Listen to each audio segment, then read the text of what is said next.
Estamos de volta com o programa Abrindo a Bíblia, falando hoje sobre o Evangelho de Mateus, capítulo 10, versículo 29 em diante. A valorização que Jesus traz para nós, mostrando que nós somos importantes para Deus. Isso aqui é como se fosse até uma redundância do que ele já falara lá no Sermão do Monte, no capítulo 5, quando ele diz que a gente olhasse os lírios dos campos, que não plantam, não colhem, as aves que não plantam nem ceifam todo dia colhem, e que assim como Deus alimentava as aves e os lírios dos campos, também alimentaria nós, que somos muito superiores. Ele diz a mesma coisa aqui quando ele fala com relação aos pardais, que nós valemos para Deus multidões de pardais. Portanto, nós vamos continuar, porque ele diz aqui, como nós vimos no versículo 32, quem se declarar por mim diante dos homens, eu me declararei também por ele diante do meu Pai dos céus. Mas quem me renegar diante dos homens, eu renegarei também diante do meu Pai dos céus. Portanto, é como se Jesus reforçasse que nós devíamos dar o testemunho dele. Agora, Jesus é tão bom que o próprio Evangelho nos narra lá no Monte das Oliveiras, quando Jesus é preso, Pedro negou 3 vezes a ele, enquanto o galo cantou uma. Você está lembrado disso? E mesmo assim, Jesus o perdoou. Perdoou a ele e perdoa a todos nós. Jesus aqui foi forte, exigindo nossa fidelidade para com ele. Sobretudo os discípulos, que eram os seus representantes diretos para a humanidade daquele período, daquela época. Então, eles tinham que ser realmente autênticos, dar testemunho. E nós, o que fazemos? Pedro, quando descobriu que havia negado Jesus e que se cumpria o que Jesus tinha dito, chorou amargamente, segundo nos fala o Evangelho.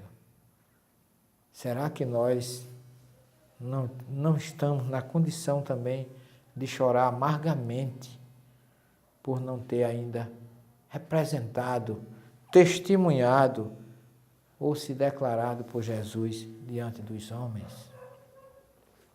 Eu tenho encontrado muitas dificuldades em alguns locais por onde eu passo, porque a nossa mensagem às vezes incomoda os tradicionalistas e ortodoxos de outras religiões, sobretudo os nossos irmãos protestantes, que no seu entusiasmo, que eu respeito, não tenho nada contra eles, respeito o entusiasmo deles, mas quando eles falam de Bíblia, eles ficam no primeiro nível, eles são literais, eles acham que a Bíblia deles é a palavra de Deus inquestionável, quando eles, coitados, todos cheios de boa vontade, não tomam muitas vezes conhecimento que aquilo que ele está lendo não tem no original. Se não tem no original, como é que pode ser a palavra de Deus inquestionável? É sobre isso que eu gosto de chamar a atenção. Eu não vim aqui, nem tenho objetivo com esse meu trabalho, de condenar quem quer que seja. Eu trago uma verdade nova, uma verdade talvez não seja nem nova, muitos sabem disso, mas muitas vezes não querem assumir, não querem aderir a estes novos conceitos que nós trazemos despretensiosamente, mesmo porque eu digo, o que eu trago, eu não obrigo ninguém a acreditar, mas eu faço questão que você, meu caro telespectador, verifique se o que eu digo é ou não é a verdade, se é ou não é o certo. É um direito que você tem. Agora, você só pode negar o que eu digo depois que você verificar. Porque eu só trago para as câmeras, para o público, para aqueles que pesquisam as nossas obras, aquilo que eu realmente encontrei, com racionalidade, com ratificação. Porque eu tento me declarar por Jesus diante dos homens, porque eu jamais quero renegar a Jesus. Eu amo Jesus do fundo do meu coração. Quando eu falo de Jesus, eu sempre me sensibilizo, porque ele deu aquele testemunho de desapego e de amor por todos nós.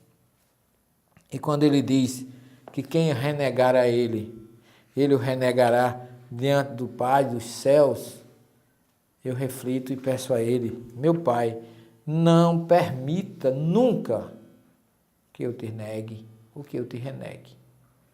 Procuramos nós, sobretudo você, meu caro telespectador, que é espírita, nós procuramos do fundo do nosso coração uma identidade com Jesus, porque a nossa doutrina tem bases no Evangelho. Nós procuramos seguir o que diz o Espírito da Verdade, que é procurar a reforma interior e procurar viver a mensagem rediviva de Jesus, que é o seu Evangelho. Agora, para que possamos fazer isso, temos que conhecer as bases de onde vem a nossa mensagem, de onde vem a nossa codificação, para que nós possamos juntar a revelação doutrinária do Espiritismo com a revelação do Evangelho. Porque Moisés iniciou, Jesus continuou a obra e o Espiritismo arrematará. E neste parâmetro, nesta tríade de revelações, primeira, segunda e terceira, nós nos encontramos. E essas 3 revelações, elas têm a receita de que nós precisamos para testemunharmos, para sermos fiéis a Jesus. Como foram os nossos cristãos primitivos. Aqueles seguidores do caminho, aqueles cristãos que se identificam com Jesus no ato dos apóstolos, lá, naquela obra fantástica escrita por Lucas, uma história tão libertadora e tão confortadora para nós. Aqueles, sim, foram fiéis, deram a própria vida por Jesus. Quem de nós hoje tem essa coragem, ou está disposto a dar a sua vida por Jesus? Precisamos refletir. Agora, se você ainda não está nesse patamar, procure amar como ele nos amou. Procure transmitir ao seu irmão tudo que Jesus nos ensinou na prática. Tentar levar aquele que se aproxima de você um sentimento de paz, de doçura e de tranquilidade. Porque no momento que você fizer isso, você realmente estará testemunhando Jesus entre os homens. E quando você tiver essa condição de testemunhar Jesus entre os homens, você está fazendo a vontade dele, e você fazendo a vontade dele, ele com certeza a mim e a você, ele nos representará diante de Deus. Fique com ele, fique com Jesus, tenha toda a minha paz e as minhas vibrações pessoais de saúde, de luzes e de amor. Até o próximo programa e muita paz.